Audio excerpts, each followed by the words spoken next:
you like movies about gladiators? Hey! We're recording the podcast! Shut up! Good morning to you, wherever you are, because it is Morning Somewhere for July 16th, 2024. My name is Bernie Burns, sitting right over there. She turned down the Republican VP spot for J.D. Vance.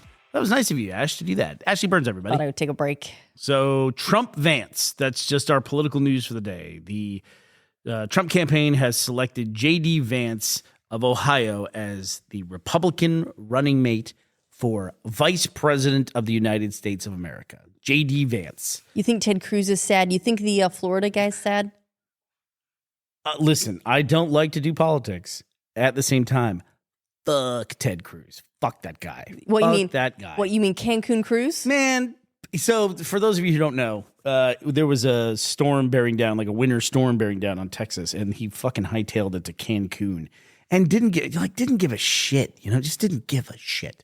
So no, Ted Cruz is not the VP candidate. A lot of Texans have a sore spot about that in particular, and we're sort of one of them. Anyway, sorbet. Let's change topics. Palette change. Let's talk about. Let me tell you this. Let me tell you a personal thing. Okay, please do. Okay. I am having one of those weeks, Ashley, where I am crushing my to-do list. Do you ever have that? I'm where so it's proud of you. Bam, bam, bam. And I know you as well. You do a thing. All right, you do a thing where you make a to-do list on your phone or whatever, and you go and you can tick things off. Love it. Do you know when I make a to-do list? When I'm depressed. Really? I do. If I'm depressed and I'm I feel like I'm spinning my wheels, I make a to-do list of the most mundane bullshit. Oh, no, that's a good idea. Of just get up. Brush my teeth, wash the hair. Yeah. Just, pure basics. And then if I can tick that off the list, the act of ticking feels just, it gives me that little, just the dopamine hit to just go to the next thing on the list. And then I get access to your to-do list and be like, appreciate my husband. Share the Girl Scout cookies. Steal manure. Do you know? Okay, let's talk about that for a second. Can I talk about that for a second? Okay, when I met on you, the to-do list, sure. You were this that was a babe. hot, That was a babe. up rooftop bar in Melbourne. We're talking cocktails and mini dresses, Other day, we're driving down the road, and I'd love to tell you this is the first time that happened. But Ashley, we're going down the road, and she goes, "Look at that pile of manure." And I go, "Okay," because we're just going down a country road.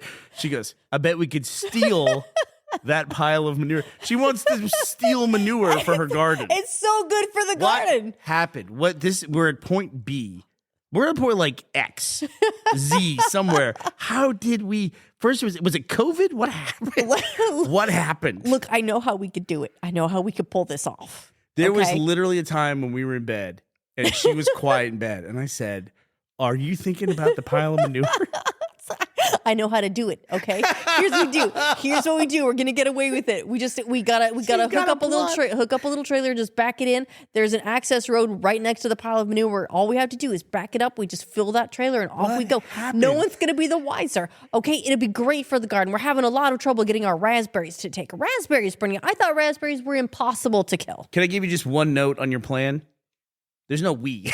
It's just, how about if I show you how to hook up the trailer and you go nuts and steal manure from some hapless farmer? Look, it's purely thought crime, right? I'm not going to go steal manure, but I think about it. It's not the only thought crime I commit. Every time we'll drive by, they're out of season now, but recently elder trees were flowering. So you get these elderflowers. In the UK, at least, I never heard of this when I was in the US. Maybe elderflowers are a thing, maybe they're not. You went all in on the elderflowers. I freaking love it. It's great. So you... She's got wine, she's got cordials. It's delicious. She's doing everything. But it's this lovely flowering tree, which, by the way, Bernie, the flowers we don't harvest become elderberries, which we can also do stuff with. But in the spring, these trees flower, and you can go and you can cut the flowers, and then you can steep them almost like a tea, but you can steep them with like a sugar water and make a cordial, or sugar water and make a wine, as you prefer. And it's really lovely. But now I drive by. Hard day of stealing manure from the field, and you're like, I'm parched from all my theft. I'm gonna go thief some elderflowers and make a nice cordial. She really is an upstanding citizen. Please don't use this in court against her. Purely thought crimes. Purely thought You know crimes. how easy You know it would what, be though? to catch a manure thief? It would be like one of the easiest. They get the dog out. The dog's like, that's them for sure. That's 100% the manure thief. You're like when I like rock up just in overalls covered in manure. You're not like, what have you been doing? I can't tell. I don't think the scented veneer of elderflower would cover it. The dog would see right through it. The bloodhounds. They would find you. I guarantee it. I guarantee it. But just think about, you know what they're going to find, Bernie? They're going to find us because they're going to be like, look at that garden. That garden looks, it looks so good. I know where the manure went. I knew it. That's her. It was there the whole time. Yeah, I want to see your manure stealing outfit that you're going to put on to evade the CCTV cameras that are everywhere in this country. Can I say to you while I'm dealing with like what we're talking about, like cameras and automated systems and stuff? Part of my to-do list is something that you hate to do, which Go is ahead. make phone calls. I was going to say, is that email, phone call, contact, talk to someone? Yeah. I mean, go I've ahead. even had to make calls to the U.S. So that's like, I put them all in one day because I can reactivate my mobile plan in the U.S. and then it just hits me for one day. And I have a 24-hour period where it's like, go, and do everything.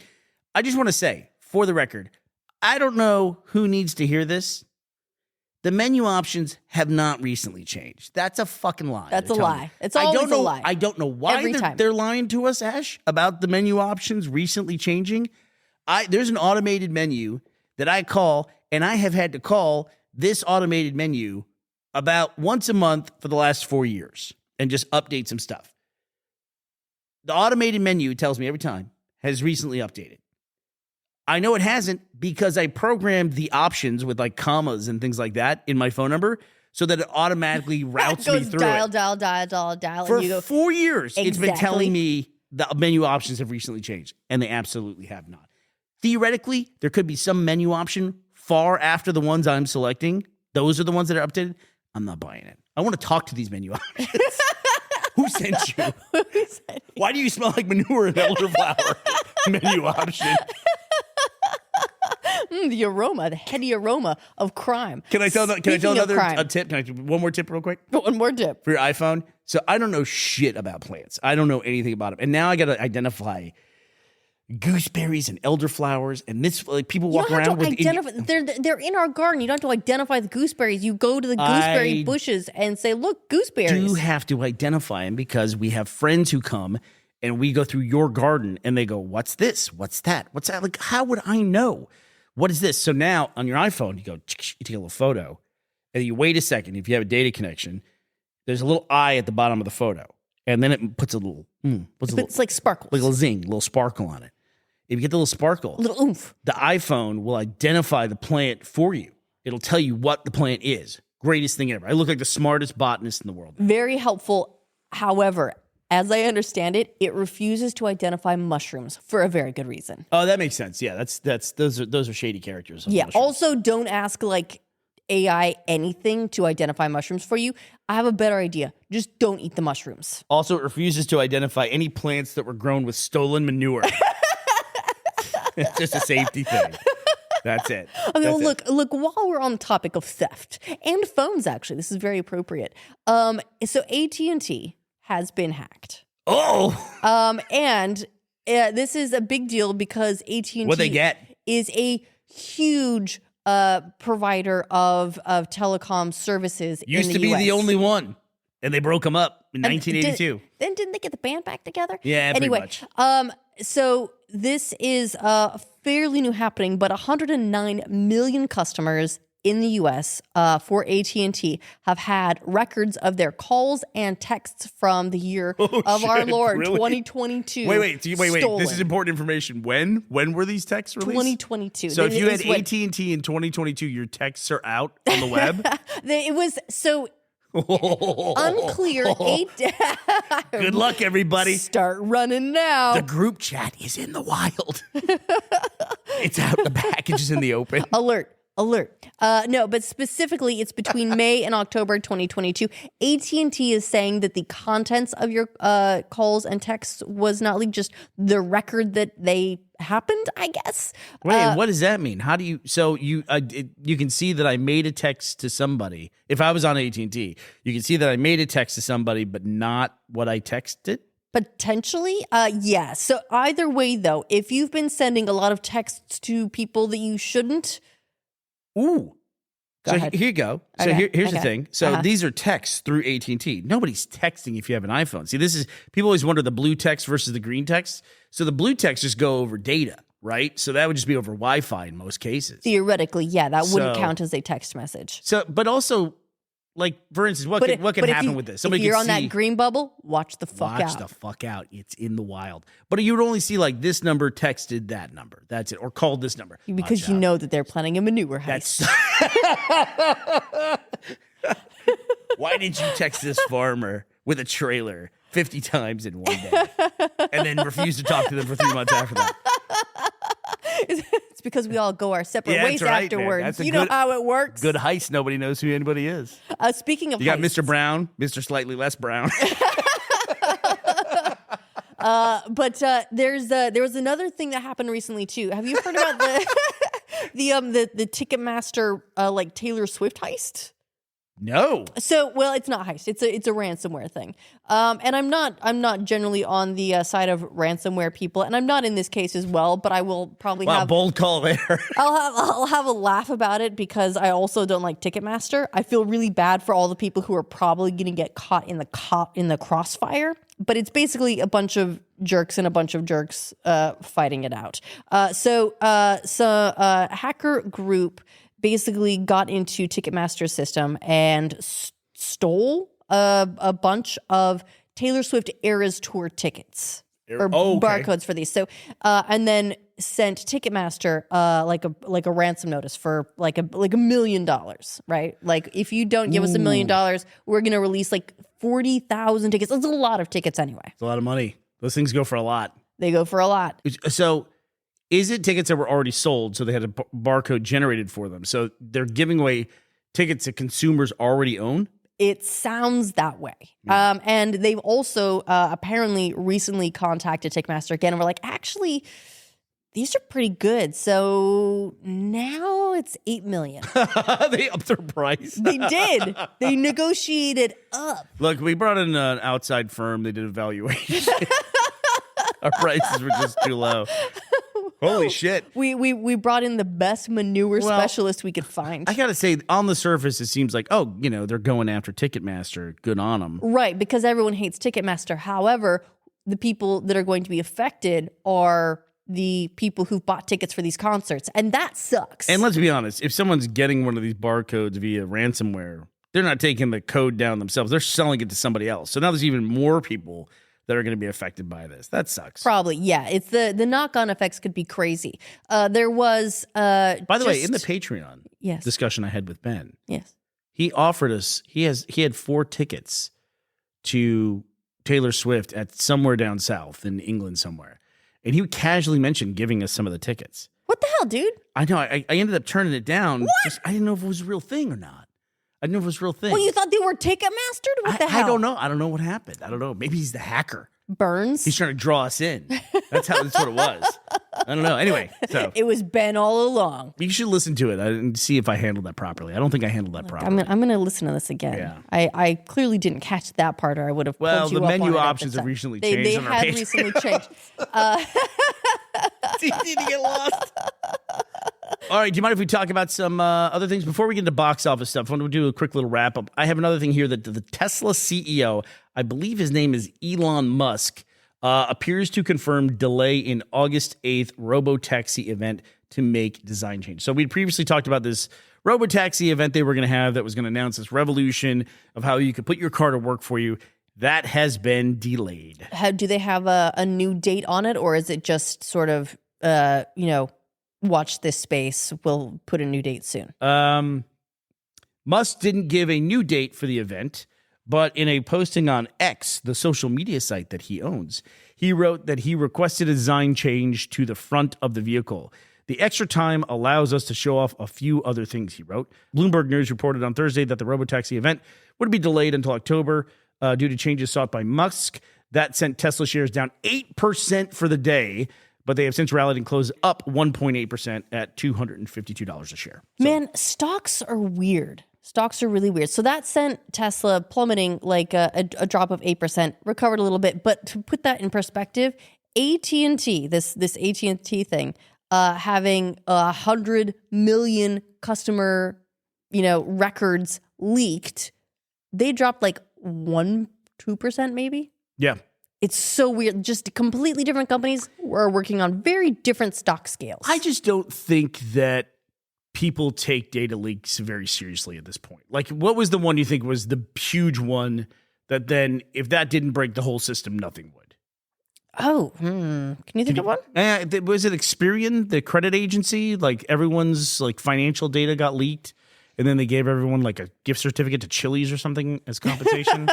I forget. I can't even remember the details of it, but it was like there's been so many of these. They're like, here's your 25 cents. All right, so moving over to box office. The first thing is the Gladiator 2 trailer came out late last week, and Hollywood Reporter is reporting the Gladiator 2 trailer is getting review bombed, but that the action-packed trailer for Paramount's Gladiator 2 has racked up 215 million global cross-platform views in just a few days, and suggests that Ridley Scott might have pulled off his long-awaited sequel to the Oscar-winning 2000 epic. But the problem is, it's done really well, and in fact, it's one of the best-performing trailers of the year so far, but it's getting absolutely review bombed. Plenty of fans have been wildly enthusiastic.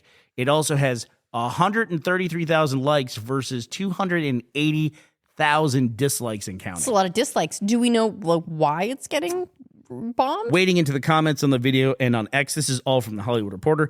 There seem to be three reasons for the backlash. First, the trailer clocking in at over 3 minutes is being criticized for seemingly giving away too much. The second reason, and this is by far the most cited, is the trailer uses Kanye West's and Jay-Z's No Church in the Wild. Some are asking, why have rap music in a movie about the Roman Empire?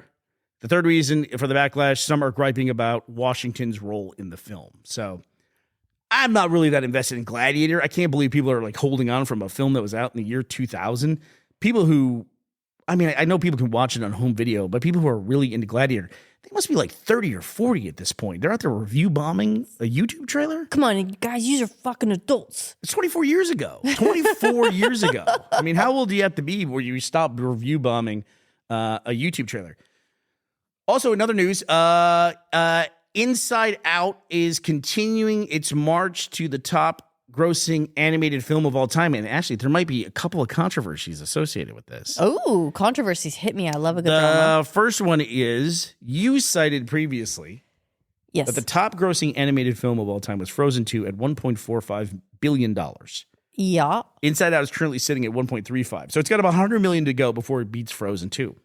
I will say this, and here comes the controversial part, Ashley. Okay. The top grossing animated film, according to Wikipedia, is not Frozen 2.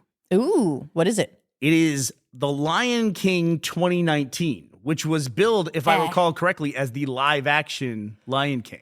Yes, that could be why it was not on the lists that I was reading. Is, well, I understand that. Yet technically, it is animated. It's using CGI, right? Yeah. It is not. I think most of us would call that an animated movie. I mean, it is, but it's not. You know, when Disney they build all those. There was Jungle Book as well. Remember? Yep. And they're like, this is live action. It's the whole thing CG. That said, there are a lot of movies out at the moment that are live action that are probably as much or more CG as they are, in fact, live action. This might all be moot anyway, because it looks like Inside Out 2 is going to take the crown very handily. It's only got to go 10 million more to beat Super Mario Brothers movie, which sits currently at number 3. And then it has to go 100 million, which it should be able to do to hit Frozen 2. If it can pull it off and go another $300 million in its 100-day theatrical run, it should break Lion King's controversial spot at the top of the list and be the number one animated film of all time. You know, I think it can do it. It has been steaming along so strong, and while the vast majority of movies out there would be thrilled to make that extra $100 million at the box office in their entire run, It seems like Inside Out will do that in the next week. Further controversy, Ashley, with Inside Out 2. We have never heard this before. Jason Saldana wrote me and talked to me about this. Ooh, you got sources? Yeah, I didn't even know he wrote me. I read about it in AT&T leak. He wrote me a text and he said that Bill Hader did not return to Inside Out 2, and he was wondering why. So he looked it up.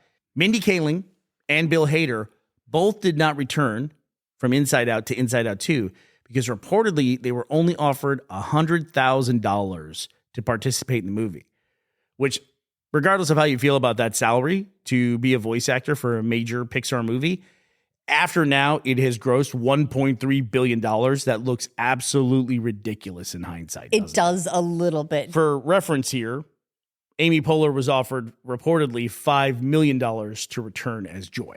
That is a pretty steep difference between those roles. I would say so. I mean, Joy's the lead. Right. That's definitely like, lead cast versus supporting cast, but that's still a really big step down. So I can see why, if they have other things going on, they might think I'm not going to commit to this. Also, these aren't confirmed. These are all rumors and everything, but I do see this reported in enough places to where it makes me think there is some credibility to this rumor. Well, it doesn't seem to have affected the reception of the movie. No. And see, that's the thing is at the end of the day, if the movie's fine, and once again, you and I, there's been a lot of conversation on this podcast about Inside Out 2.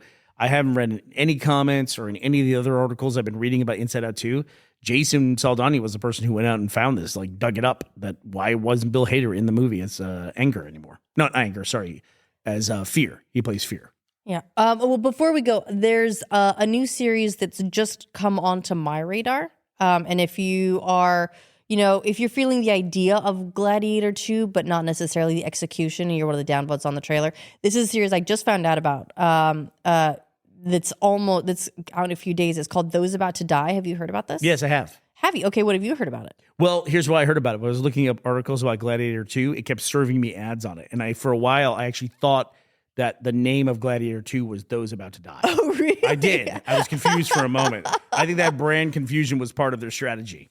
Well, this is a new series. It's about to hit July 18th on Peacock, internationally on Amazon Prime July 19th. So it's got Anthony Hopkins in it, and it's going to be directed at least partially by Roland Emmerich. So, and it's all I saw was I think there was a bear or a tiger jumping on a gladiator, and I was like, son of a bitch, I'm in. And then whoever wins in the fight, you can hire them to help you steal some manure.